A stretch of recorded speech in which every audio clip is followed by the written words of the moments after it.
friends, good morning everyone. Today I am going to start the chapter number 1, the second topic. This is the second lecture of the chapter number 1, the component of the crystalline solid. Now, what are the different components we are going to start? The first component, that is unit cell. First of all, we have to understand what is unit cell. क्या होता है इसके बारे में जानते हैं. So basically, it is smallest repeating unit of the crystalline solid. Crystalline solid का smallest repeating unit होता है, तो इसको हम कहते हैं यूनिट सेल. अभी हम बात करेंगे, नीचे जो ये डायग्राम बना हुआ दिख रहा है, ये डिफरेंट यूनिट सेल का डायग्राम बना हुआ है. इसके बारे में भी हम डिटेल में भी बात करेंगे. Now what about the crystal lattice. तो क्रिस्टल लैटिस क्या होता है? Crystal lattice is also a repeating unit. It is a repeating unit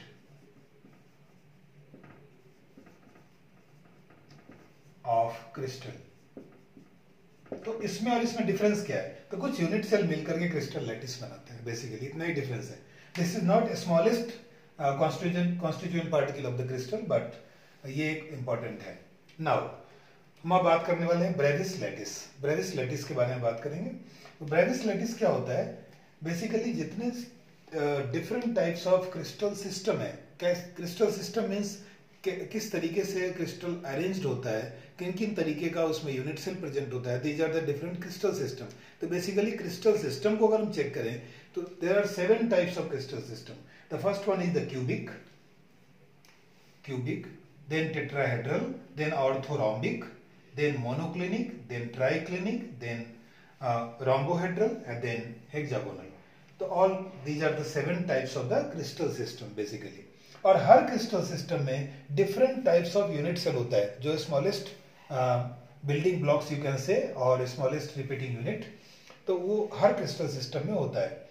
जैसे क्यूबिक क्रिस्टल सिस्टम की बात करें तो उसमें सिंपल यूनिट सेल होता है. अभी हम बात करेंगे टाइप्स ऑफ यूनिट सेल. इसमें फेस सेंटर्ड होता है, बॉडी सेंटर्ड होता है. टेट्राहेड्रल में बात करें तो सिंपल और बॉडी सेंटर्ड केवल होता है. ऑर्थोरोम्बिक में simple, body centred, face centred और एंड सेंटर्ड होता है. मोनोक्लिनिक में सिंपल और एंड सेंटर्ड होता है. ट्राइक्लिनिक और रोम्बोहेड्रल और हेक्सागोनल में केवल सिंपल टाइप्स के होते हैं. तो ये जब सारे यूनिट सेल को अगर हम काउंट करें तो all are 14. All 14 types of lattice, all 14 lattice having 7 crystal system are called Brevis lattice. Brevis was the scientist who discovered first time different types of the crystal.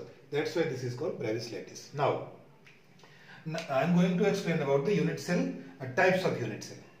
What are the different types of the unit cell? The first unit cell is called primitive or simple, you can say. इसमें क्या होता है? इसमें जो constituent particle है, आपको जो sphere दिख रहा है, these are the constituent particle. अब यहाँ पर इसको यहाँ से भी समझना है और यहाँ से भी. कैसे? अभी हम ये क्यूबिकल स्ट्रक्चर हमने बनाया है, तो आपने देखा कि क्यूबिक क्रिस्टल सिस्टम में सिंपल होता है. दैट्स वाई हमने एक एग्जांपल लिया है क्यूबिकल सिस्टम में. तो इसमें देखिए कि सारे के सारे स्फीयर हर क्यूबिक के क्यूब के कॉर्नर पर प्रेजेंट है. तो इस सिंपल इस तरीके के क्रिस्टल यूनिट सेल को हम सिंपल यूनिट सेल या प्रिमिटिव यूनिट सेल कहते हैं. लेकिन यहाँ पर एक चीज गौर करने वाली बात है, वो ध्यान देना है कि every sphere means, I am talking about the sphere. Sphere word हमने यूज किया है. स्फीयर का मतलब है constituent particle. It might be atom, it might be ions, कुछ भी हो सकता है. तो ये कॉन्स्टिट्यूएंट पार्टिकल जो है वो सारे के सारे एक दूसरे के कांटेक्ट में होते हैं. यहाँ पर सिर्फ इसको एक्सप्लेन करने के लिए यहाँ पर बीच में आपको एक गैप दिखाई दे रहा है, बट आप अगर इसको सही से समझिए कि 4 टेनिस बॉल को नीचे रखिए और उसके ऊपर 4 टेनिस बॉल को रखिए तो क्यूब बनता है. तो जस्ट लाइक दैट इस तरीके का यूनिट सेल है. तो इसको सिंपल और प्रिमिटिव कहते हैं. और next one is second type. अगर सेकेंड टाइप की बात करें हम, तो ये इसको हम बॉडी सेंटर्ड कहेंगे. इसमें हम बॉडी में एक और स्फीयर का स्ट्रक्चर बना रहे हैं. तो हर कॉर्नर पर स्फीयर होगा और उसके बाद क्यूब के बीच में एक स्फीयर होगा. तो उसको हम बॉडी सेंटर्ड BCC कहेंगे, body centred cubic you can से, क्योंकि क्यूबिक सिस्टम में बॉडी सेंटर्ड होता है. नाउ थर्ड टाइप जो है उसको हम FCC का एग्जांपल देते हैं.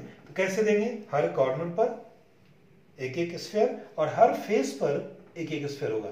Every face has one sphere, every face, तो टोटल 12 फेस होता है, तो इसलिए सॉरी 6 फेस होता है, तो 6 एक क्यूब में, तो 6 फेस में 6 स्फीयर प्रेजेंट होगा, तो इसको कहेंगे face centred cubic. Again this is in the cubic crystal system, that's why ये एफसीसी हम इसको बोल सकते हैं। इसका ये मतलब नहीं कि एफसीसी दूसरे में रोम्बिक ऑर्थोरोम्बिक में भी होता है, तो वो एक अलग है, यहाँ पर हम सिर्फ क्यूबिक का लेके चल रहे हैं। बट यहाँ पर एक नेक्स्ट टाइप और लास्ट टाइप है, दैट इज एंड सेंटर्ड। तो एंड सेंटर्ड क्यूबिक सिस्टम में नहीं होता, यहाँ पर अगर हम ध्यान से देखें तो क्यूबिक में नहीं होता। एंड सेंटर्ड यहाँ पर आपको दिख रहा है ऑर्थोरोम्बिक में होता है और मोनोक्लिनिक में होता है। तो ये क्यूबिक में नहीं होता, इसलिए क्यूबॉइडल स्ट्रक्चर हमने इसका बनाया है।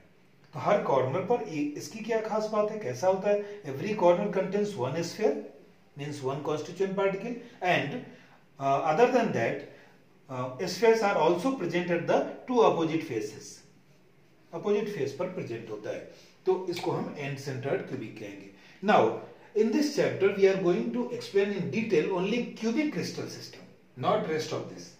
तो केवल हम 7 में से केवल फर्स्ट वाला क्यूबिक क्रिस्टल सिस्टम के बारे में ही डिटेल हम बात करने वाले हैं।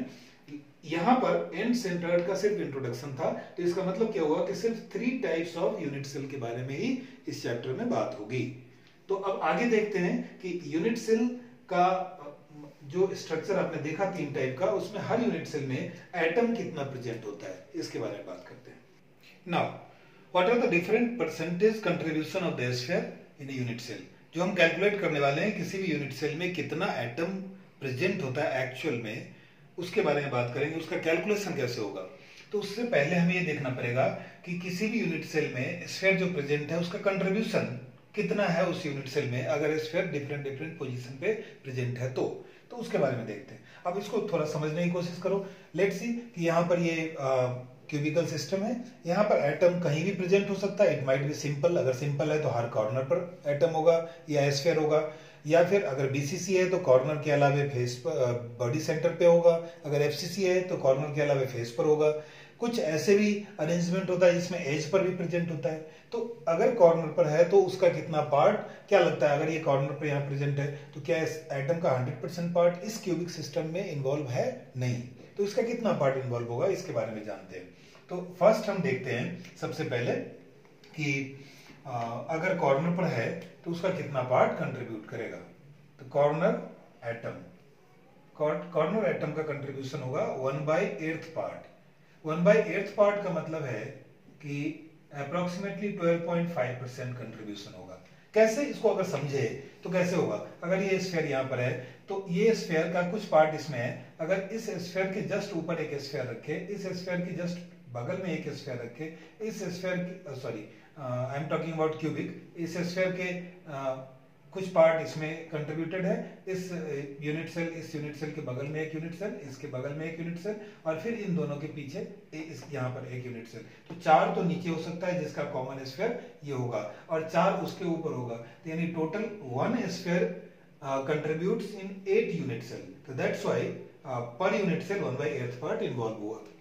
नाउ अब हम बात करते हैं कि अगर बॉडी सेंटर्ड में है, बॉडी सेंटर पे है तो कितना पार्ट इन्वॉल्व होगा। तो 1 पूरा पार्ट इन्वॉल्व होगा, मतलब 100%। अगर इसके बॉडी के बीच में कोई स्फीयर है तो 100% इन्वॉल्व होगा क्योंकि पूरा यूनिट सेल में आएगा।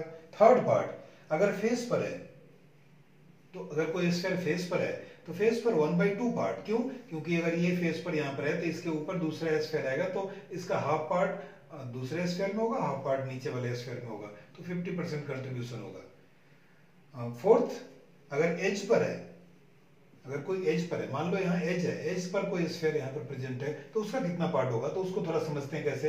तो अगर कोई स्फीयर यहाँ पर एज पर प्रेजेंट है तो इसके इस यूनिट सेल के बगल में एक यूनिट सेल हो सकता है, और इसके ऊपर एक यूनिट सेल होता है, और इसके बगल वाले के ऊपर एक यूनिट सेल हो सकता है। तो टोटल 4 यूनिट सेल को एज स्फीयर कंट्रीब्यूट करता है। तो 1 में कितना हो, 1/4 पार्ट कंट्रीब्यूट होगा, यानी 25% कंट्रीब्यूशन होगा।